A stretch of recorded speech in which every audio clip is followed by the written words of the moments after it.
Deaf woman falls 600 feet down a mountain, then suddenly realizes she's not alone.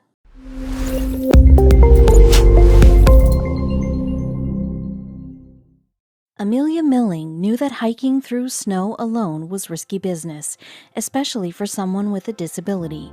Even though there's nothing quite as peaceful as exploring the snow-covered wilderness, an accident can bring it all crumbling down. During a solo mountain hike in Alaska, Amelia slipped and took a nasty 600-foot fall. When she realized the state of her injuries, she looked up to find she was not alone. Amelia was a student at Rochester Institute of Technology. Needing a break from her studies, she decided to take a 3-day solo hike in the beautiful Alaskan mountains. She already knew it wouldn't be an easy feat, especially for a young deaf woman on her own, but she was up for the challenge. The 2018 hike started perfectly. The air was crisp, the sky was blue, and Amelia was full of energy on that Alaskan summer day. Things were so perfect, in fact, that Amelia didn't notice a patch of ice at the trail's end. Losing her balance, she slipped and fell 600 feet down the side of the trail, nearly the length of 2 football fields. Amelia's body was battered and bruised from slamming into rocks and trees on her way down. She had no way of knowing if anyone nearby heard her cries of panic. Likely she was on her own. Before she could work her way back to civilization, Amelia had to figure out just how bad her situation was. When she tried to stand, her legs shook, making it difficult to stay up. She badly needed help. She grabbed her satellite messenger. Amelia tried and tried to reach someone for assistance, but it appeared her messenger had also been pummeled during the fall. Just as her darkest fears began to creep in, Amelia caught sight of a figure moving through the white snow. It was headed in her direction. Amelia was frozen in fear. After all, these woods were home to all sorts of dangerous creatures out on the hunt. Perhaps this was a wolf who thought she was an injured animal, and Amelia was an injured animal. She braced herself as the creature leapt toward her. As the animal's weight came down on her, Amelia was surprised to feel it accompanied by repeated rough licking. It was a beautiful white husky. Amelia couldn't believe her eyes. The dog had a collar, meaning it wasn't a stray. The second she read the dog's name, Amelia knew she was her guardian angel. The dog's name was Nanuk, which is an Alaskan Inuit name meaning polar bear. Nanuk barked when she heard her name, rekindling Amelia's withering hope. Amelia used all her strength to get on her feet and start moving. Nanuk ran ahead, turning every few feet. They were in it together now. Unfortunately, Amelia was still struggling to move, but that didn't bother Nanuk, who stayed patient as they shuffled through the untouched snow. Amelia prayed that Nanuk knew the way, but she had her doubts when they came across a dangerous obstacle. Nanuk led them to a frozen lake. Amelia tried to persuade Nanuk to go a different direction, but the husky insisted they cut across the frozen tundra. Amelia, noting Nanuk's confidence, decided to follow. She moved along slowly and carefully. After making it a few yards out, Amelia heard a sudden crack. First one crack, then another. Within moments, the ice below Amelia was crumbling. Just as she went to move, the ice below her gave out, dropping Amelia into the freezing cold water. She screamed out for help, and Nanuk came running. With no hesitation, Nanuk jumped right in after Amelia. She used her teeth to pull Amelia up above the water, and then doggy paddled to the ice's edge. To survive without freezing, Amelia would have to crawl out fast, but she could already feel her body going into shock. Nanuk pulled herself out of the water and began tugging on Amelia's clothes. With Nanuk's help, Amelia swung her leg up and scooted herself on top of the ice. Once again, Nanuk had saved her life, but now her body temperature was dangerously low, and walking seemed impossible. So she could warm back up, Amelia hurried into her sleeping bag. To her delight, Nanuk crawled right inside with her. The heroic husky licked and licked Amelia's face, unaware that her body's warmth was saving Amelia from freezing to death. After some time, Amelia decided to try the satellite messenger once more. The messenger still wasn't working, so Amelia hit the side of it again and again. Finally, the screen flickered on. Amelia quickly entered the SOS signal and sent it out.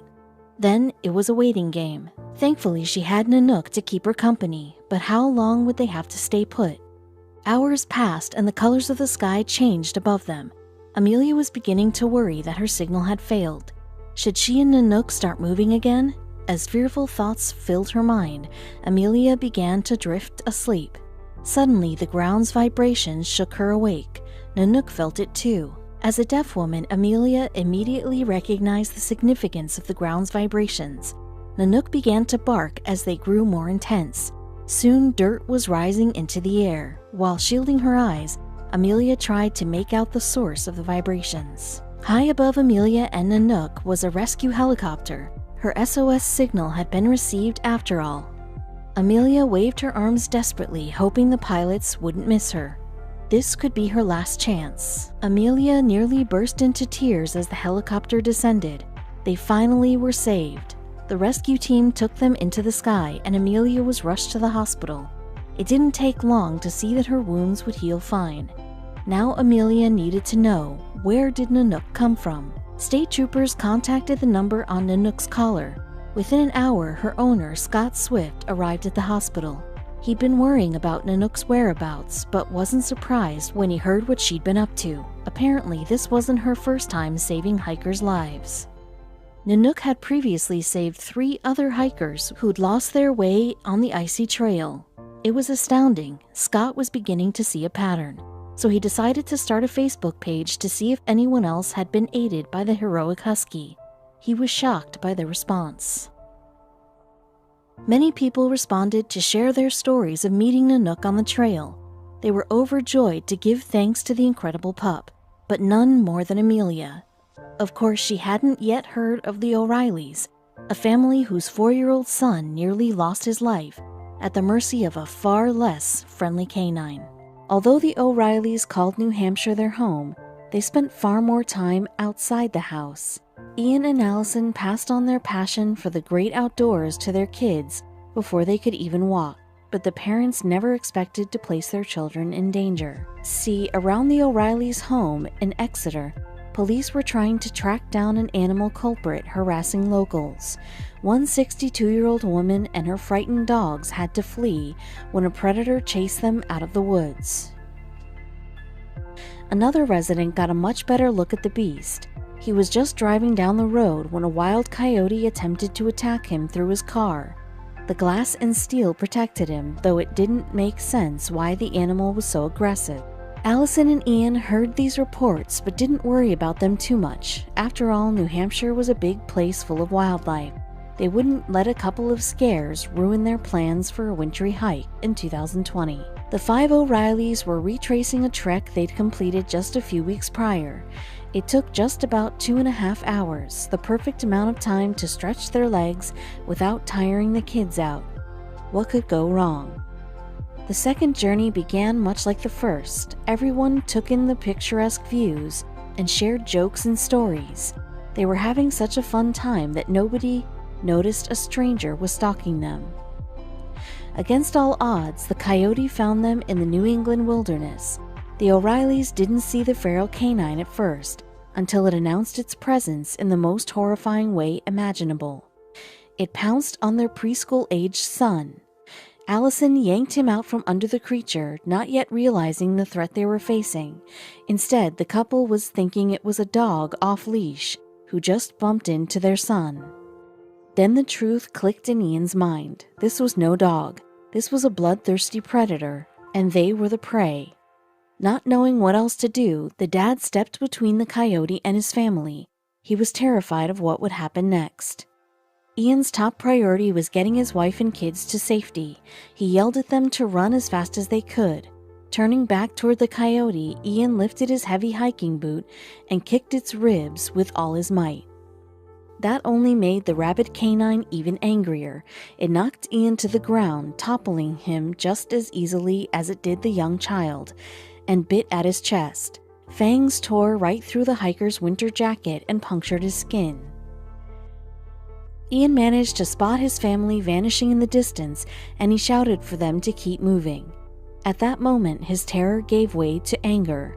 What business did this animal have for attacking his family? Ian was going to teach it a lesson. A talented endurance athlete, Ian clamped his hands around the canine's snout and squeezed its body with his legs. That completely shut off any airflow in the predator's windpipe. That coyote was very much interested in living, but so were we, he later reflected. Ian didn't let the coyote go, as it could easily sprint off and go after his kids. Exhausted, he kept up the pressure until the animal stopped breathing. He realized he'd killed the beast out of pure instinct, like it was almost like a logical next step. Of course, Ian was much worse for the wear. Every muscle in his body shook with fatigue, and he was bleeding all over from claw and bite marks. The father limped back to his family, and Allison whisked him off to the hospital. The O'Reillys have been surprisingly well adjusted since the harrowing attack. Allison's work as a PTSD trauma expert helped them all, though their youngest had trouble sleeping in his own bed afterwards, and this wasn't the O'Reillys' only brush with danger. As much as they traveled, the O'Reilly family had their first brush with the uglier side of nature in their own backyard. Ian was startled when he heard his son utter a cry of delight, followed by a scream. It turned out a raccoon, and a rabid one at that, was living under the porch. The vicious creature bit the O'Reilly boy on his knee. As Allison pulled him away from the raccoon, a scab on her hand was exposed to his wound. Both mother and son needed rabies vaccinations afterward, but made immediate recoveries. In a sense, Ian counted himself lucky. As unfortunate as the raccoon attack was, the family is hopefully predator-free for the foreseeable future, but Ian is still traumatized. The rustle of a bush still makes Ian's heart beat faster, but he doesn't let that fear keep him from his outdoor adventures. He can at least take comfort in knowing he defended his family. However, a debate regarding natural predators is splitting wildlife enthusiasts all over the country. If you were hiking through a remote part of California a few years ago, you might have been warned about grizzly bears, but the chances of coming face to face with any other potentially dangerous animals, especially wolves, wasn't very likely. In fact, coming across an actual wolf sounds fairly far-fetched to a regular tourist or hiker. In the early 1920s, though, this was a different story. Back then, wolves prowled California's remote forests and farms alike, which posed a dangerous problem. Because of this, farmers and wolves were constantly at odds. Farmers often hunted wolves in hopes of avoiding a barnyard massacre. They couldn't have known then the damage they were inflicting, and not just on the wolves. In 1924, the very last gray wolf was killed. For the next 90 years, California didn't have any wolves in an area that could support up to 500 of them. Unbeknownst to farmers, the species' absence shifted the balance of the ecosystems they used to inhabit. Wolves keep elk and deer in check, which helps vegetation not get overeaten. The vegetation provides nesting habitat for migrating birds and building material for beavers, which creates ponds for frogs and fish, said biologist Emma Weiss. And this domino effect was not only noticed by biologists. See, if something good came out of the mass wolf killings in the 20s, it was the negative effects alerted researchers nationwide to the dwindling population of gray wolves. So in 1975, the gray wolf received federal endangered species protections. But there weren't any wolves left to protect. That is, until 2011, when one lone gray wolf wandered into Siskiyou County from Oregon. Biologists were stunned by the sudden re-emergence. Without a pack to lead or to protect him, this endangered wolf had traveled into an entirely new state and immediately became an icon. Though biologists designated him OR7, activists named him Journey, in honor of his daring cross-state trek. A GPS collar tracked and recorded his personal hike, as well as his encounters with other animals. According to his GPS collar, Journey found a mate, likely another migrated wolf, and added 5 pups to the state's gray wolf population. He then migrated back to Oregon and fathered more pups. It seemed like those were the last wild wolf pups California would ever see. It was believed that as of 2015, the population of gray wolves in California was an alarmingly small 7. Since 2 of the 7 wolves were wearing GPS collars, biologists thought that enough of the state's wolves were being tracked. So imagine biologists' shock when, in 2019, 2 adult wolves were seen caring for 3 young pups in California. Biologists had no idea these wolves were even there, let alone that they were having pups. Even more unexpected was the way biologists discovered the pack. The pack was seen hunting and resting on a trail camera in a remote part of Lassen County. The 3 pups snacked on grass and howled at each other before passing through. Though it only lasts a minute, this footage created a huge stir in the environmental community. Having wolves return to California is one of the most significant environmental developments in conservation in this state, Weiss asserted. This sounds like triumphant news for conservationists and activists everywhere, but some people are far from happy about the wolves' return. Farmers and hunters have always tried to subdue the wolf population in California in order to protect their valuable sheep and cattle.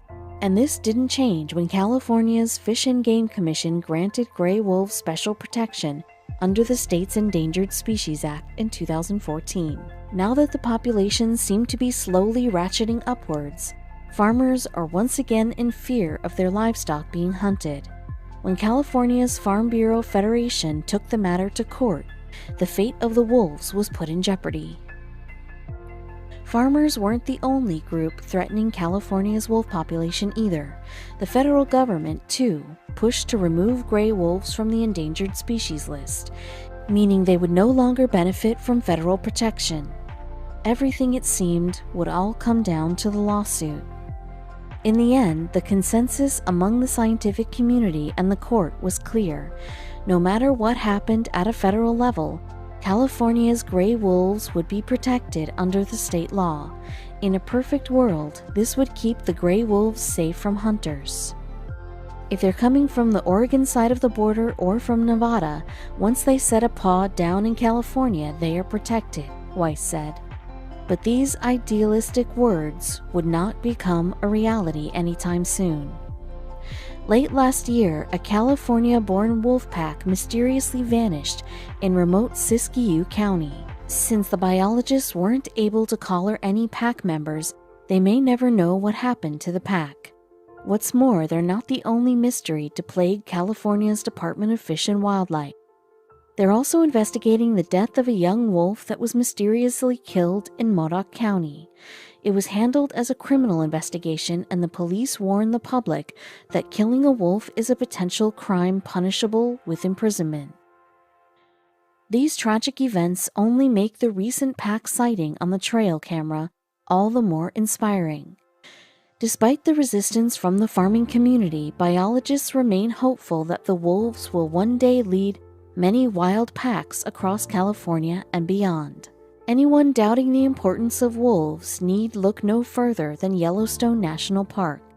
In the 80s and early 90s, the beautiful scenery was completely ravaged, and it was all thanks to the wolves, or lack thereof. See, as mentioned, before 1926, Yellowstone National Park was full of wolves. They thrived there, but within the first few decades of the 1900s, government predator control programs wiped them out entirely. This was a problem. No one saw another wolf until 1977, about 50 years later. But even then, it was a lone wolf, or 2 merely wandering through. Oddly, it was the lack of these wolves that led to the park's decline. With no predators to fear, the deer population absolutely exploded. They could eat and overgraze all they wanted without worrying about wolves. Soon the forests and meadows were barren, but the deer and the elk kept at it. As the deer kept grazing, taking all the resources for themselves, the other animals suffered. Creatures that dined on fauna stood no chance in the food race against deer. Animals that ate those animals saw their food supply dwindle. And the rapid loss of vegetation didn't just leave the forest bare. Without vegetation keeping soil in place, the rivers that ran through Yellowstone began eroding, which prompted the loss of many animal species who relied on healthy waters to survive. Yellowstone was struggling, and park employees needed to find a solution. It really all boiled down to the high numbers of deer. They knew, so in 1995, they hatched a plan. The deer needed predators, plain and simple, and workers figured this would be the perfect time to reintroduce wolves back into Yellowstone. Packs of gray wolves were released into the park, and hopeful employees prayed it was the answer. Now the deer were suddenly thrust back into the predator versus prey world, and even though there were far fewer wolves than deer, the wolves were fearsome hunters. They welcomed the challenge. Day and night the battle ensued, and the wolves were the victors nearly every time. This relationship between the wolves and deer is known as top-down control. Top-down control is when predators who sit atop the food chain assist with the regulation of the animals who are beneath them. That's exactly what happened when the wolves were reintroduced. With deer numbers dwindling, the vegetation flourished. Aspen and willow trees that hadn't seen a successful life for decades finally grew back tenfold, and it seemed that they were healthier than ever. But the trees were just the very beginning of the massive change. The waterways running through the parks began changing, and the regenerated vegetation growing on the riverbeds brought with it a whole new array of life, not seen in such a long time. For the first time in forever, beavers returned to the water. They began constructing their intricate dams, which contributed to a habitat that attracted a variety of reptiles, otters, and muskrats. Because of the increased vegetation, mice and rabbits thrived, which in turn gave the red fox an amazing feasting opportunity. Red fox numbers grew, and still there was even more happening. The number of bears also increased. The deer had scoured bushes and ate the same berries the bears enjoyed, but with the berries now finally plentiful again, the bears could eat without a problem. Through it all, the wolves gained a feathery friend. Ravens are known to follow behind wolves and pick at the remains of whatever they hunt and kill. The four-legged assassins were hard at work, and those ravens were always close behind. The new lush vegetation not only benefited all of the animals, but it helped drastically slow down and sometimes completely stop the erosion of riverbeds. The changes were nothing short of miraculous. Incredibly, the wolves, although nowhere near as abundant in number as the deer they hunted, managed to not only change the ecosystem but the physical geography of Yellowstone National Park. It was a feat that had every park employee and wolf howling with joyous pride. What's most shocking about this development was how few wolves it took to really change Yellowstone for the better. Still, this reflects a human truth. It only took a handful of people to make a huge difference.